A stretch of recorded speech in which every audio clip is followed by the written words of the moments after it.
Oh, that's a good question. In my case, yes. Because I can't do anything. I do play some of those things, I can shake stuff, but that's about as good as it gets for me. What was that one? I missed that. Well, these are the only instruments that you play. Actually, well, I mean, Matt, you play guitar and a bit of keys as well, don't you? I'm awesome on keys. Unbelievable. Really? I got on it. That's a little bit harsh on yourself, dear boy. Yeah, I play a couple of things. Yeah, you do. Jake, you play quite a few instruments as well, don't you? Yeah. What do you play? Bit of keys. Talk into your mic, if Don will switch him on. That is. Oh, yeah. Can you switch the other mics on, Don? 1, 2, 3. Yeah, I play a bit of keys, bit of guitar and a bit of bass as well. And a bit of singing. And a bit of singing, isn't it? And Keith, what about you? Yeah, the piano. Play the piano. The piano. So yeah, the answer is everybody's good multi-instrumentalist except me. Because I'm crap. Thank you. Thanks for picking that up. Singing's the best, Rachel, anyway, don't worry. Yeah, well, we know that, don't we? You do have to live with one. Yeah, thanks. Any other questions? Yes. When did you like, you were all like, when did you know you were musically gifted or whatever? Or like, when did you know you could do what you did? Some people would say the question there, just in case you didn't catch that, was somebody actually said, when did you know you were musically gifted? Some people would probably say, but, you know. I'm hoping it's going to happen before tomorrow, is it? That's when my mum told me. Oh yeah, of course. Actually, no, I don't think I've ever thought of it like that, really. I've always sung, if that's what you mean. I always did like standard stuff at school. I was in the choirs and plays and all that sort of stuff. And then I just fell into it by mistake, like most of the things I've ever done. Me. Yeah, and and the rest is history. So I don't know, I think it's one of those things you do because you like it, and then you think the more you do it, the more you feel, it's great, I belong here, I'm going to keep doing it. I would say some people started younger than others, didn't they? Because, I mean, Jake, when were you first playing? 6, was it, or something like that? 7. 7, yeah. So Jake's been playing drums for at least 3 years now. But, I mean, Keith, you started quite young. Late. And was it when you ended up getting Ingve's guitar? I was 14. 14 when I was... Yeah, this man, there's a story behind his past. Yeah, I entered the competition on the radio. It was Radio 1. And I was to send in a demo to Ingve Malmsteen.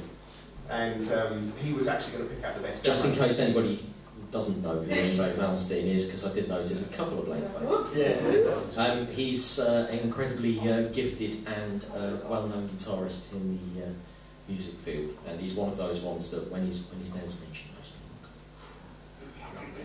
people go. Who does that? Well, not me. I'm not a guitarist.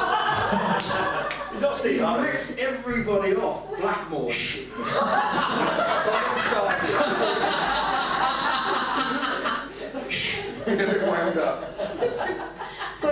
So Jake's a child, you're a child prodigy. You're... Sorry, I interrupted his story. So. Haven't you finished? No, yeah. Sorry, keep going. Yeah, so Ingve picked my demo out and invited me for a lesson, guitar lesson at Radio 1 Studios. And then, being a very, very cocky little kid, I turned around and said, well, what are you doing tomorrow? And so he goes, well, I was taking my credit card and she's going shopping down Bond Street. So I said, well, can I have another lesson if you've got nothing to do? He goes, all right then. So I turned up at the hotel and he said, well, first thing is get rid of that. And he pointed to my guitar, which was an Ibanez at the time. And he goes, get rid of that and have this. And he gave me a Strat, one of his Strats with the scallop necks. And then a little bit later in that hour lesson, I overheard he was talking to his manager. And his manager was a typical kind of big American guy with no volume control in his voice. And he was saying that it was his own black Strat that he had on with him on tour, and he wanted it back. And so the manager was going, you can't you've just given it to this 14-year-old kid. You can't take it back. He goes, I'll get on the phone to Fender now, and I'll send you one out. I'll send you one out. And I was like, I don't want to give it back, but I would, because I want to say his tour, you know. There's only way it is. But he gave it to me anyway. I'll go that quick. So when did you start playing guitar? When did I start? 7. Oh, good. 7 or 8. We got to that point, then that's great. What about you, Matt? When did you start? Me? Yeah. 15. 15. So you were like me. You were another late starter. Yeah, absolutely. In many ways. But yeah, 15. Yeah, I didn't start playing until I was 18. I thought the piano was a clothes hanger before that. True story. Clothes hanger? Clothes hanger, yeah. I just used to come in a dummy coat. That's like my kazoo. Any more? Keith. When you did the tour with Touchstone, how did you decide who went on first? And did you try and outdo each other? Oh God, yeah. It's a competition. It's a competition. I got the impression that you all got on really well. We do. We do. Yeah. Really tried to. But you would change your set to try and outdo them, and they would do exactly the same. You know. But as far as how we would choose who went on first, it was just simple. Toss of a coin. Yeah, basically, You go Matt on got first. there like this. We always put Matt in because he's stronger than the rest of us, and we make him arm wrestle whoever they put up. Or we had a drinking competition. We got on really well, but you know, it's a bit of healthy competition with those stuff. That's good. That's what it's all about now. Which is why keeps the stuff going, whatever the stuff is. Yeah. Which is why we deliberately chose different encores each night. Yeah. Because it was one of those where it was like, we done something. See, people would think it was a competition until we all got on stage together. Yeah, exactly. Yeah. No, it was good. It was a really. But no, we do get on with all of them very well. They're very good friends. Yeah. In fact, a couple of them turned up to the last house gig that we did, didn't they? Yeah, they did. Yes. So yeah, a bit of both is the answer to it. We didn't have any fights or anything, if that's what you meant. I like the tour we did with the so-and-so. Oh, look at that! Hello, Dave. Hello, Charlotte. We're not here for support.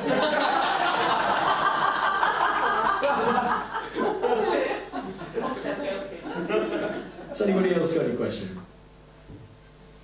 It's all got very quiet. I do actually. Oh, you know everything. Well, it's an interesting one, this, because it's something that we've been coming across recently. When you're writing, when do you know when a song is finished? You don't. You never do, because they never are. Do you still now feel like revisiting everything you've ever done? You know, it live especially. You'll take them out live and you'll always mess with the arrangements. Yeah. And you think, oh, I could have put that in there. Oh, I could have done this. Oh, I could have done that. And you go back to them later and kind of go, but there was still a special vibe about the first, time they were written. Yeah. And so you enjoy that. But as far as, I'm always wanting to change them. With everything, basses, songs, personnel.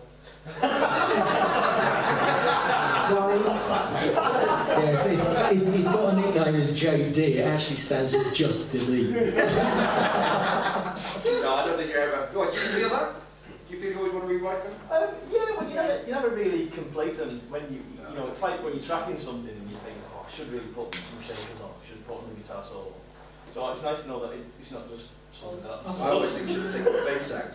I think that's one of the reasons why there's always a deadline that's set, though, isn't it? Because if you know you've got a deadline to work to, you have to stop. Yeah, we just said exactly the same. If we hadn't have set a deadline, then we would just Draw carry on forever, and on. yeah. And that's why we're not setting a deadline with this next album. And it doesn't always get If this album better, takes does it? 18 months, it takes 18 Yeah. months. Yeah. We're not going to go, we're going to release it then, we're going to release it. No. No, I'm not doing that again. Yeah. For that very reason. When it's ready, it's ready. When it's ready, it's Yeah. ready. Yeah. So, We'll know. yeah. Otherwise, ask us again in 10 years, and then we'll tell you. I'm still writing it. You've got another question. How long did it take you to learn the instruments? Well, that was. Always. I can't say I was born with mine. we still are. No, we still are. Are you looking at me? I think I have the easiest job, Some to would be say, fair. yeah. No, I don't. You never stop learning. You never ever Always stop learning. learning. I think sometimes you reach a bit of a plateau and then it's you try to adjust style, your technique. Yeah, you can always be better at it, but I don't think you ever stop learning. And I think if you think you stop learning, give it up. Yeah, that's fine. You know, don't think there's anything. You kind of get to a stage, don't you, where it's like you're good enough to get on stage and play in front of people and have a bit of fun with it, and it's great. And the more you do that, the better you get. And the more you work with other people, the better you get as well. I think you play less when you're in a band. Yeah, you because do. The band actually makes everything. It makes you think more musically as opposed to trying to fill in every single gap. Yeah, sure, a bit monster. Well, yeah. Oh, Diane, here we go. It's sensible.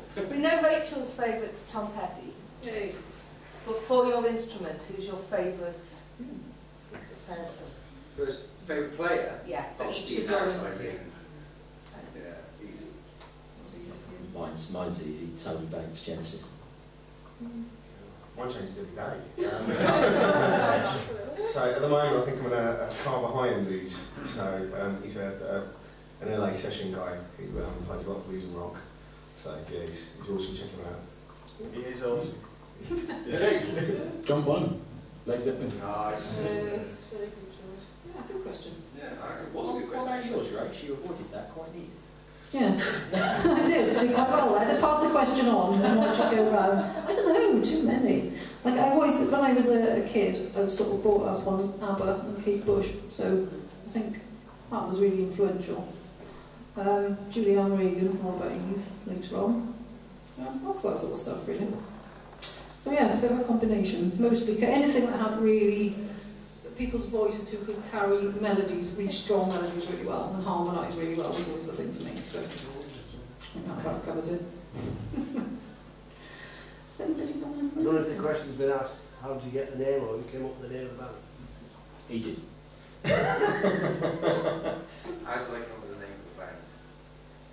It was initially going to be called Beyond Reason. That's right. And there was a band called Beyond Reason, and I couldn't sue them, I didn't have any money. Or a case. Yeah, and then yeah, absolutely. Then there was that film Highlander, and it's got that thing, the quickening. So I just put the I thought that sounds kind of cute. And it's simple as that. There was no thought process whatsoever. That's nice. We need a name. Just use it, and it's just stuck. And it's great. I always wanted two words as well, so you could get some sort of moniker going with the T and the R, and sort of always stick it. Yeah, you look visually, think about it visually as well, don't you? It's not just, you want something, I guess, that's easy to sort of remember. But there's no meaning. But, yeah. No, because there isn't any reason in anywhere, There isn't ever. any reason. Anybody got any? Anybody else? Yes, Tom. What's your thought process to writing new material? Ooh, to be honest, that varies, because thought process to writing new material, it varies. Sometimes it's been a case of people have sat down and come up with little noodles, and then you start working with other people, and those noodles kind of go in a direction, don't they? Then other times it'll be Rachel's got a particular idea, like with this next album that we're working on. Rachel has some specific themes, and it's trying to capture moods. So basically, you then go into a room to say, right, this is the mood that we're trying to capture. We need to work in this particular vein. And then it's people have got little bits and pieces, and generally it will be one person will say, well, I've got this, won't it? And then it'll be like, right, okay, we start building on it. Is that fair? A fair outline? It's different every time. It is different. Yeah, It's different every time. We There is don't a have a sort of difference. set agenda really, do we, that we follow? I've got an iPhone full of ideas. Yeah. Well, I was going to say, one of the songs on Adventures in Neverland was essentially just written on the iPhone. So, I mean, you know. It was called iPhone song for a long time before it got a name. Then I think one of the other songs was literally written in a room when all of us were in the room together, and then there was another one where it was just me and you noodling around with something at one point, and then there was another one where Keith came in with something and he got completely twisted and he got kicked out. Because he was rubbish. So it does vary. The problem is with creativity, you can't actually specify when it's going to happen or how it's going to happen. And when you're lucky enough to get those moments where it's like, oh, I've thought of this, or oh, how about, and you get excited about it, you kind of run with the flow, rather than actually just going, right, let's discipline it, you kind of run with it. And then you find, as, well, you're a good example here with the amount of stuff that you've been writing lately. in the studio, and Matt's already been going, right, I've written that, yeah, that's probably not going to be suitable for what the reasoning you're doing. I've written that, that's probably not going to be... And he's got, what, I don't know, a dozen, 2 dozen bits and pieces kicking around, just little snippets, 30 seconds. 50 gig. And, well, no, I mean, just from sort of like the last couple of weeks. And, you know, he's got all of these ideas, which probably only 2 he'll put forward for us to start kicking about and doing stuff with, purely because he's going, well, actually, that's probably not going to work within this format. So you can play properly. That's the hardest part, relearning it. After you listen to an old idea, it's relearning it. So, yeah, it kind of, you know, you sort of, you go with whatever gives you the buzz, and then it's like, okay, I think this will work within this. Let's chuck it into the pot and see what happens. Should we play some music then? Can I get some beer first? Well, we were going to say, would people like to go to the bar very briefly? I would. Well, yes. She already has. And a 1 and a 2. Yeah, if you'd like to go to the bar briefly, I mean, does Rachel already... Oh, no, hang on a minute, she's back. Shall we just...